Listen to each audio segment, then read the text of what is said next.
এবার আপনাদের যে স্থানটি দেখাবো, তন্ত্রবিদ্যায় এর গুরুত্ব অপরিসীম। এটি হলো উড়িষ্যার হীরাপুর গ্রামের 64 যোগিনী মন্দির, যা 1952 সালে পুনঃ আবিষ্কৃত হয়। ভুবনেশ্বর থেকে মাত্র 20 কিমি দূরে। কলিঙ্গ রাজাদের এই মন্দির মহামায়া মন্দির বলেও পরিচিত।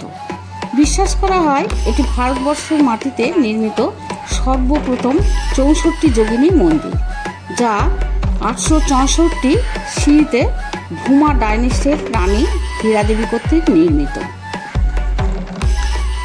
ইন্ডিয়ান মাইথোলজি অনুসারে মহামায়ার সৃষ্টি অষ্টমাতৃকার থেকে, আর এই অষ্টমাতৃকার শক্তি দ্বারা নির্মিত 64 যোগিনী। এই যোগিনী মন্দিরগুলি হাইপ্রোথাল, অর্থাৎ আকাশে উন্মুক্ত হওয়া বা ছাদ না থাকা। কেন্দ্রে বেদিসহ বৃত্তাকার অংশ, যেখানে আচার অনুষ্ঠান সম্পাদিত হয়। এই বৃত্তাকার অংশের প্রবেশদ্বারে দুজন পুরুষ দ্বারপাল।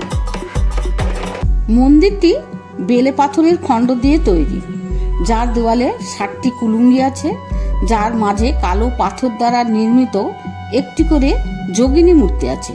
প্রতিটি মূর্তি তাদের পশু বাহনের উপর বিভিন্ন ভঙ্গিতে দাঁড়িয়ে। মন্দিরের বাইরের দেওয়ালে 9টি কাত্যায়নী দেবী, অর্থাৎ দেবী দুর্গার 9টি রূপ।